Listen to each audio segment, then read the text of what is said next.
കൃപ നിറഞ്ഞവളെ സ്വസ്തി, കർത്താവ് നിന്നോടുകൂടെ.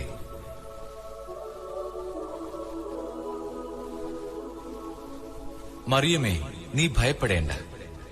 ദൈവസന്നിധിയിൽ നീ കൃപ കണ്ടെത്തിയിരിക്കുന്നു. നീ ഗർഭം ധരിച്ച് ഒരു പുത്രനെ പ്രസവിക്കും.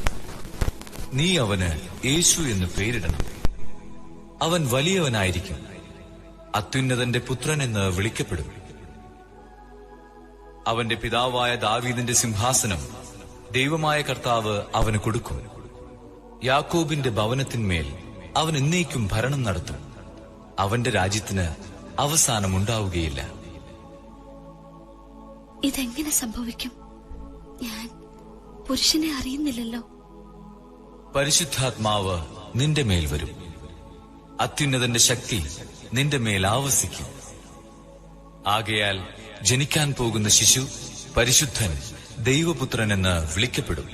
ഇതാ, നിന്റെ ചാർച്ചക്കാരി വൃദ്ധയായ എലിസബത്തും ഗർഭം ധരിച്ചിരിക്കുന്നു. വന്ധ്യയെന്ന് പറഞ്ഞിരുന്ന അവൾക്ക് ഇത് 6-ാം മാസമാണ്. ദൈവത്തിന് ഒന്നും അസാധ്യമല്ല. ഇതാ കർത്താവിന്റെ ദാസി, നിന്റെ വാക്ക് എന്നിൽ നിറവേറട്ടെ.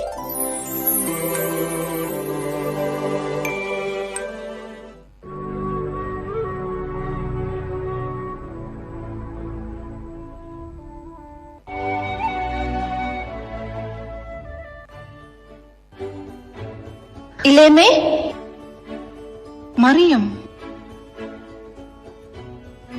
ദൈവത്തിന്റെ സന്ദേശം ലഭിച്ച ഭാഗ്യവതി. മറ്റെല്ലാ സ്ത്രീകളെയുംക്കാൾ ദൈവാനുഗ്രഹം ലഭിച്ചവളാണ് നീ. മറിയം, നീ ഒരു ദിവ്യ പൈതലിന്റെ മാതാവാകും. പക്ഷേ ഇളയമ ഇതെങ്ങനെ അറിഞ്ഞു? നിന്റെ വന്ദനസ്വരം കേട്ടപ്പോൾ തന്നെ എന്റെ ഉദരത്തിലെ ശിശു സന്തോഷത്താൽ കുതിച്ചു ചാടിയത് ഞാൻ തൊട്ടറിഞ്ഞു. എന്റെ കർത്താവിന്റെ അമ്മ എന്റെ അടുത്ത് വന്നതുകൊണ്ട് ഞാനും മാനിക്കപ്പെടും. എല്ലാം ദൈവത്തിന്റെ കൃപ.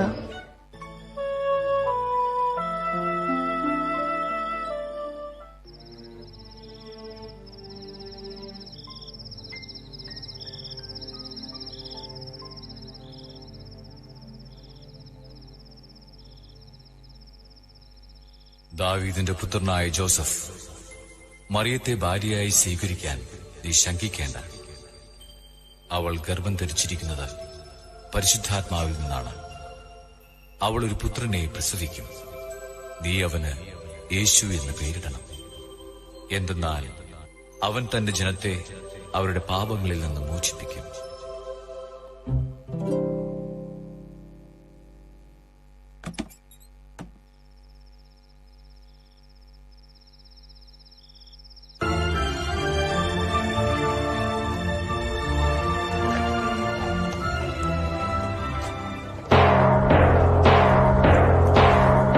മഹാരാജാവ് അഗസ്റ്റ സീസർ പുറപ്പെടുവിക്കുന്ന രാജകൽപ്പന.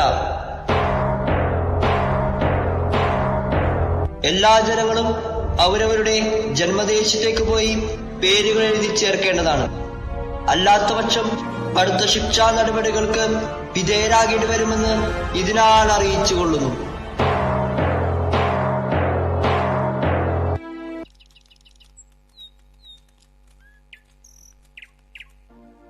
ലോകമെമ്പാടുമുള്ള എല്ലാവരുടെയും പേര് എഴുതി ചേർക്കണമെന്ന് ഒരു രാജകൽപ്പന പുറപ്പെടുവിച്ചിരിക്കുന്നു. അതനുസരിച്ച് നാം എല്ലാവരും നമ്മുടെ പട്ടണമായ ബേത്ലഹേമിൽ പോയി പേരെഴുതി ചേർക്കണം. പക്ഷേ ഈ അവസ്ഥയിൽ നാം എങ്ങനെ പോകും? അങ്ങനെയെങ്കിൽ നമുക്ക് എത്രയും പെട്ടെന്ന് പോകണം.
മരിയ ജോസഫ്,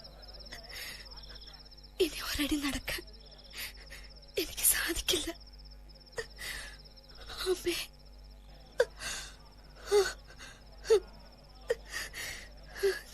നീ ഇവിടെ ഇരിക്കൂ, ഞാനൊരു സ്ഥലം കണ്ടുപിടിക്കട്ടെ. ഞങ്ങളോട് ദയ കാണിക്കണമേ. എന്റെ ഭാര്യയ്ക്ക് പ്രസവ സമയം അടുത്തു. ഞങ്ങൾക്ക് വിശ്രമത്തിനായി ഒരിടം കിട്ടാതെ നിർവാഹമില്ല. ദയവായി അല്പം ഇടം തരണമേ. എനിക്ക് നിങ്ങളെ സഹായിക്കാൻ സാധിക്കുകയില്ല. പേരെഴുതിക്കാനായി വന്ന ജനങ്ങളെ കൊണ്ട് ബെത്ലഹേം നിറഞ്ഞിരിക്കുന്നു. എല്ലായിടത്തും തിരക്കാണ്. ഈ രാത്രിയിൽ നിങ്ങൾക്ക് എവിടെയെങ്കിലും സ്ഥലം കിട്ടുമെന്ന് എനിക്ക് തോന്നുന്നില്ല.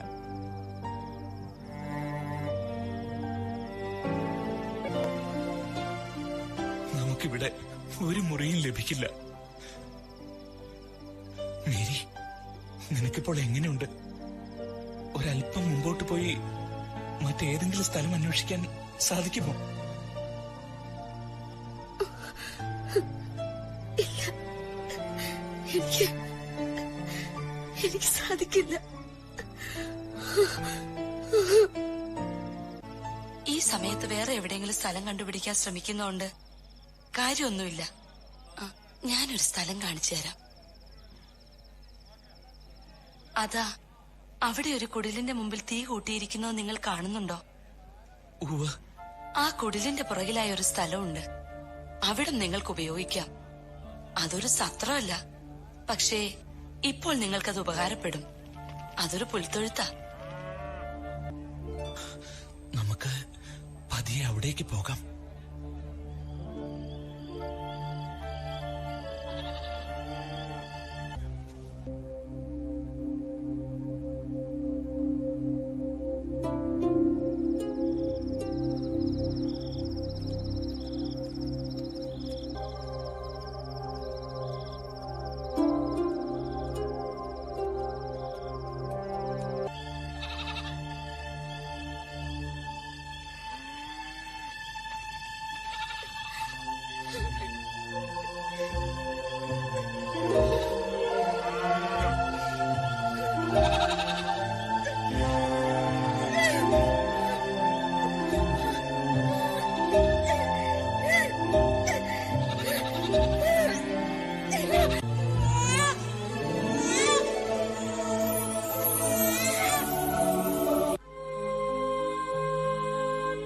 ആ പ്രദേശത്തെ വയലുകളിൽ ആടുകളെ രാത്രി കാത്തുകൊണ്ടിരുന്ന ഇടയന്മാരുണ്ടായിരുന്നു. സ്വർഗീയ സൈന്യത്തിന്റെ ഒരു വ്യൂഹം പ്രത്യക്ഷപ്പെട്ട് സകല ജനത്തിനും വേണ്ടിയുള്ള സന്തോഷത്തിന്റെ സദ്വാർത്ത നിങ്ങളെ അറിയിക്കുന്നു. ദാവീദിന്റെ പട്ടണത്തിൽ നിങ്ങൾക്കായി ഒരു രക്ഷകൻ, കർത്താവായ ക്രിസ്തു ജനിച്ചിരിക്കുന്നു.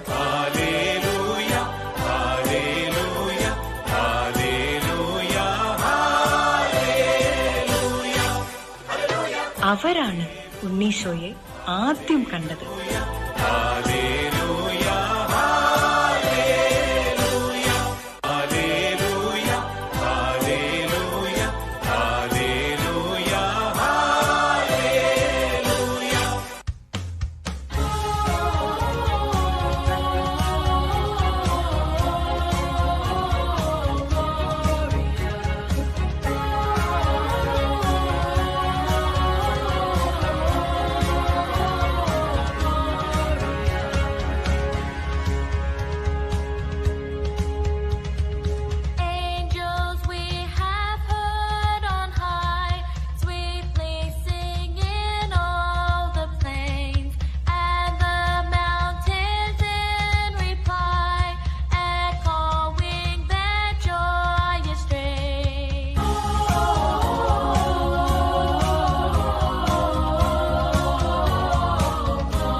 രാജാവ് നീനാൾ വാഴട്ടെ. ഹേറോദേസ് രാജാവ് നീനാൾ വാഴട്ടെ. ഹേറോദേസ് രാജാവ് നീനാൾ വാഴട്ടെ.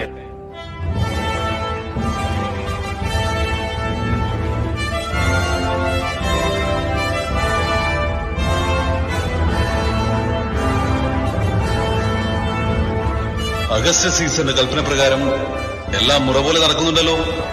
ഉവ്വ് പ്രഭു, കൽപ്പന പ്രകാരം എല്ലാ കാര്യങ്ങളും വേണ്ടതുപോലെ ചെയ്യാൻ ഒരു പ്രത്യേക സംഘത്തെ നിയോഗിച്ചിട്ടുണ്ട്. പ്രഭു, അങ്ങയെ മുഖം കാണിക്കാൻ 3 ജ്ഞാനികൾ പുറത്ത് കാത്തു നിൽക്കുന്നുണ്ട്. അവരോട് കടന്നു വരാൻ പറയും. ഉത്തരവ് പോലെ. ഒന്നിനും ഒരു കുറവും ഉണ്ടാകരുത്. കൽപ്പന പോലെ പ്രഭു. ഹേറോദേസ് രാജാവിന് പ്രണാമം. നമ്മുടെ കൊട്ടാരത്തിലേക്ക് മൂവർക്കും സ്വാഗതം. എന്താണ് നിങ്ങളുടെ ആഗമന ഉദ്ദേശം? പ്രഭു, ഞങ്ങൾ പൗരസ്ത്യ ദേശത്തു നിന്ന് വരുന്നവരാണ്. യൂദയ ദേശത്ത് ഒരു പുതിയ രാജാവ് ജനിച്ചുവെന്നറിഞ്ഞ് അവനെ കാണുവാനും ആരാധിക്കുവാനും വന്നതാണ്. പുതിയ രാജാവ്? നമ്മുടെ കൊട്ടാരത്തിൽ അങ്ങനെ ഒരു ജനനം സംഭവിച്ചിട്ടില്ല. യൂദയ ദേശത്തും അങ്ങനെ ഒന്നും ഉണ്ടായിട്ടില്ല. പിന്നെ നിങ്ങൾ ആരെക്കുറിച്ചാണ് പറയുന്നത്? ഏത് രാജാവിനെ കുറിച്ചാണ് സംസാരിക്കുന്നത്? ജനനം സംഭവിച്ചു എന്ന് ഞങ്ങൾക്ക് വെളിപാടുണ്ടായതാണ്. ശിശുവിനെ കണ്ടെത്താൻ യാത്ര പുറപ്പെട്ട ഞങ്ങൾ വഴികാട്ടിയായി കിഴക്ക് ദിക്കിൽ ഒരു നക്ഷത്രം കണ്ടു. ആ നക്ഷത്രം ഞങ്ങളെ ഈ ദേശത്തേക്കാണ് നയിച്ചത്. അങ്ങയുടെ കൊട്ടാരത്തിൽ അങ്ങനെ ഒരു ജനനം സംഭവിച്ചിട്ടില്ലാത്തതിനാൽ ഞങ്ങളെ തിരികെ പോകാൻ അനുവദിച്ചാലും.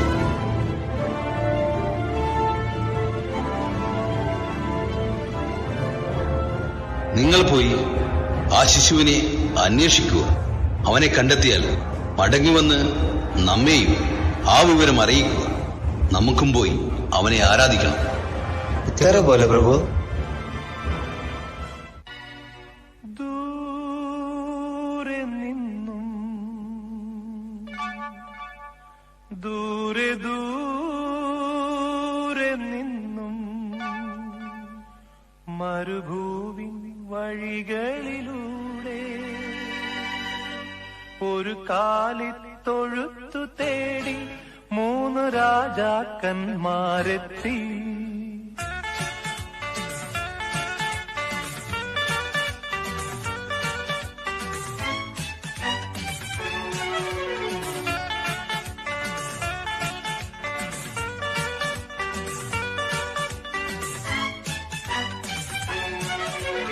ദൂരെ നിന്നും ദൂരെ ദൂരെ നിന്നും മരുഭൂവിൻ വഴികളിലൂടെ ഒരു കാലിത്തൊഴുത്തു തേടി 3 രാജാക്കന്മാരെത്തി.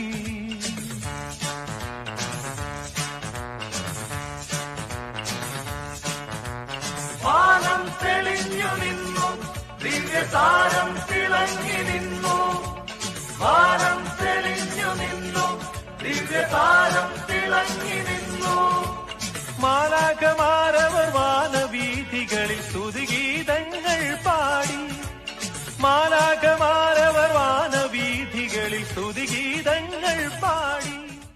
പൗരസ്ത്യ ദേശത്ത് നിന്നു വന്ന 3 രാജാക്കന്മാർ. അവരും ഉണ്ണിയെ തേടി ജെറുസലമിലെത്തി. കിഴക്ക് അവർ കണ്ട ആ നക്ഷത്രം, അത് അവർക്ക് മുന്നേ നീങ്ങിക്കൊണ്ടിരുന്നു. അത് ഉണ്ണി കിടക്കുന്ന സ്ഥലത്തിന്റെ മുകളിൽ വന്ന് നിന്നു. അവർ കുമ്പിട്ട് ആരാധിക്കുകയും പൊന്ന്, മീറ, കുന്തിരിക്കം എന്നിവ കാഴ്ചയർപ്പിക്കുകയും ചെയ്തു. കുന്തിരിക്കം കാഴ്ച കൊണ്ടുവന്നു.